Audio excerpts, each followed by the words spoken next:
This is Hino's the Sport, bringing you that heat and that fire. All right, y'all, man. Listen, man. Errol the True Spence fought a dogfight against Shawn Porter, right? Spence versus Porter, right? Listen, this was a classic Mexican come forward style type of fight. Let me say it again. It was a classic Mexican come forward style type of fight. The difference was Errol the True Spence fought, and like I told you guys, as a perfected and a refined Mexican come forward style fighter, whereas Shawn Constipated Porter fought like a regular style of Mexican come forward style. Let me say it again. Errol the True Spence fought in the refined and the perfected Mexican come forward style, like I told you he has in the front foot, right? And Shawn Porter fought in the regular Mexican come forward style, which is the style where you just take punishment, but you're not landing anything effective. You're not landing anything technical or strategic. You're not landing anything that's fundamentally sound. You're just throwing shit to throw it and to be awkward as hell and just come forward and press the action. That's what Shawn Porter did in the fight. This is why I called him ineffective aggression. Errol the True Spence did it technically. He did it fundamentally. And this is why he is called tactical aggression, because there was strategic planning and how he did it. Errol the True Spence did not fight below his level. I know people out there bringing this narrative that Errol the True Spence wasn't the best version of himself. You guys have to understand, Errol the True Spence in that fight made it very clear from the jump. Right before the press conference, they let you guys know how the fight was going to be. I knew it was going to be a toe-to-toe fight. I think I'm the only person that kind of knew that fight was going to be like that. I didn't have Errol the True Spence fighting in his, black slickster, back foot style. Him basically trying to outbox Shawn Porter. I had him going toe-to-toe. I just had him knocking out Shawn Porter in that. He didn't do the knockout, and I'm disappointed nevertheless, because like I said, I follow suit just like my fighter. My fighter was disappointed that he didn't get the knockout. I'm disappointed that he didn't get the knockout, but he damn sure got close enough to it. He's the only motherfucker that made Shawn Porter's legs buckle the way he did. Go look at Shawn Porter in the post, press conference, man. The man was walking gingerly. That's evident of the body snatching work. That's evident of the body snatching 2.0. That's evident of the body shots that he took. Errol the True Spence systematically broke him down for round after round. That's how he was able to set up the knockdown. Errol the True Spence won this fight decisively. I told you guys, I have it 9 rounds to 3, at worst 8 rounds to 4. This nonsense about 7 rounds to 5, that's ultra fanboys with the ultra fanboy rhetoric. That's Rudy Poo and Plum brains. That's fake ass Errol the True Spence fans, and that's these Terrence Bud Crawford fanboy man crushers, right? These classic Dalton troglodytes. You know what I'm saying? These are the ones, these brain full of mush and brainwashed dodo head fan bases that's trying to tell you that, it was 7-5 because with the knockdown, if there was no knockdown, it'd be a draw. That's the narrative they're running with. The fight was a lot more decisive than that, man. Like I said before, Errol the True Spence threw 221 to Shawn Porter's 172. Errol the True Spence landed 44% of power shots to Shawn Constipated Porter's 26. I mean, come on, the differential in that is ridiculous. That's 18% differential. So right then and there, you could see who was tactical and strategic and technical and fundamentally sound, and who brought ineffective aggression. Remember, what was I've been saying throughout the whole Errol the True Spence will bulldoze Shawn Constipated Porter series? That Errol Spence's tactical aggression and Shawn Porter's ineffective aggression. Errol the True Spence did bulldoze Shawn Porter, but he did it in the brawler being out-brawled. Let me say it again. He did it in the fashion of the brawler being out-brawled. That's how he beat Shawn Porter. This is why when motherfuckers go back and rewatch the fight, you see that their scoring cards are lining up with He Knows the Sport. I haven't gone back and watched it the second time yet, but I will be doing that because I told you guys I'm going to come out with a video where I'm going to break this fight down from round after round. I'm not going to give you the full round, but I'm going to give you highlights of each round basically so that you can understand the difference between what Errol the True Spence was throwing and what Shawn Porter was throwing. And I'll show you Errol the True Spence highlights and Shawn Porter's highlights and the differentials and how you could come to your conclusion of why Errol the True Spence won that fight decisively. The next fight for Errol the True Spence should be a freaking Manny Pacquiao, and if not, a Danny Garcia, because Danny Garcia stepped into the ring. So because he stepped into the ring, I need his ass to get beat up. Because this is the thing with the welterweight division. You already fought Shawn Porter. Let's clean out the division. Now let's get Danny Garcia if Manny Pacquiao don't want to come out and play. Because this is what it's about. Undisputed at 147.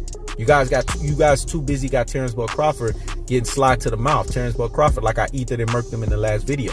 You know what I'm saying? Being hot and bothered like grits. Being an insecure, miserable, and, you know what I'm saying, bothered B-sider.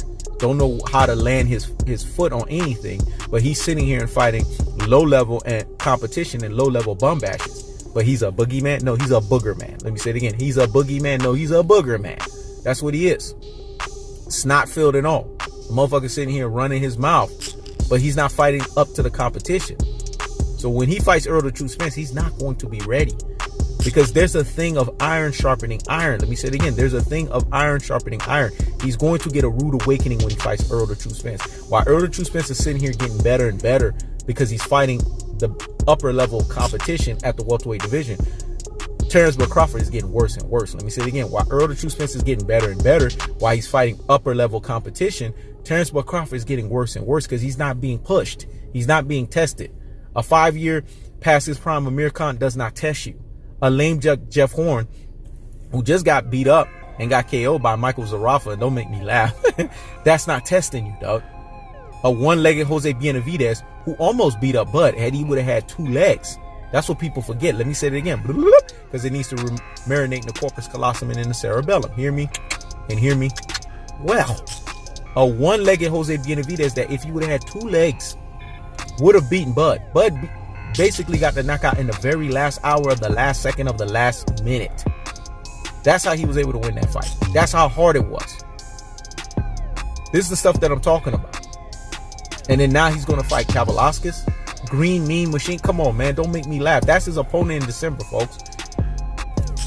So what are we not talking about here? He could be fighting Shawn Porter, but that's his friend. He could have fought Timothy Bradley, right? But that's his friend. This is the stuff that we're dealing with. This is why he's known as Bud Fraud. And his Budtards are sitting there justifying Bud Fraud. It is what it is, but I'm telling the cold-hearted, unadulterated, and cutthroat truths. Bud is not what people think that he is. All this, oh, Bud is going to expose Errol the Truth Spence. He's going to do this. He's food. Listen, man, Bud is not fighting to the competition. When he fights Errol the Truth Spence, he's going to get a rude awakening. But let's get back onto the Errol Spence versus Shawn Porter. You guys have to understand. Errol Spence came with the notion that he was going to break Shawn Porter's will and he was going to take the belt off of him. With the fight that Shawn Porter had, I might decide to drop the constipated because he was still constipated, but I'm going to give him this respect because going toe-to-toe, even though Errol the Truth Spence won decisively, Errol Spence didn't get the knockout. So I got to give Shawn Porter credit for not getting knocked out. It speaks volumes to the fighter that he is. So he's going to get some credit. You know, I like to give the opponent some credit when they do what they're supposed to. But let's keep it a buck here, man. Errol Spence's narrative was, I'm not moving from center line, dog. I'm not moving from center line mass. I'm going to break this guy's will. I'm going to take the belt off of him. So he let you know the type of fight that he was going to do. This was a classic fan favorite fight because they gave you a fight basically like it's 2 Mexicans fighting, but with way more skills. Let me say it again. They gave you a fight like 2 Mexicans fighting, but with way more skills. Even Shawn Porter is a lot more skillful than a lot of these fucking Mexican fighters that's fighting out here in these boxing streets. He ain't skillful when it comes to the black slickster style approach, and that's why he's called Shawn Constipated Porter. But his skills is better than a lot of these fucking Mexican fighters like Jaime, Human Punching Bag Munguia and all of these fuckers. Yeah, Shawn Constipated Porter got more skills than these fucks. So we got a fan favorite fight. As boxing fans, we were thrilled. We got the best fighting the best, right? Because Errol the Truth Spence fought a unification bout. And prior to their fight, this has only happened 10 or 11 times prior to that. So that speaks volumes.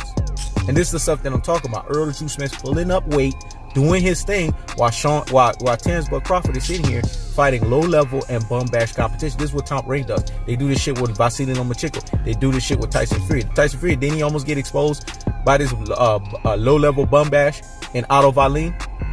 Lomachenko, didn't he almost get exposed by Luke Campbell? This stuff I'm talking about. I hope Terrence Crawford get exposed by Kavaliauskas so I could be right there laughing my ass off, so I could say, you know what? This is the shit that happens to you when you sitting there not fighting to your fucking competition and thinking that you're just gonna go by cats. Errol the Truth Spence is collecting data and he's getting better and better. He fought a toe-to-toe fight with Shawn Porter and he out-brawled the brawler. He out-mauled the mauler. He out-punished the punisher. And he out-in-shaped the street fighter. So what are we talking about here, folks? It's really that simple. I keeps the foot on the what? On the next. I keeps the foot on the what? On the next. This is He Knows the Sport. Checking out.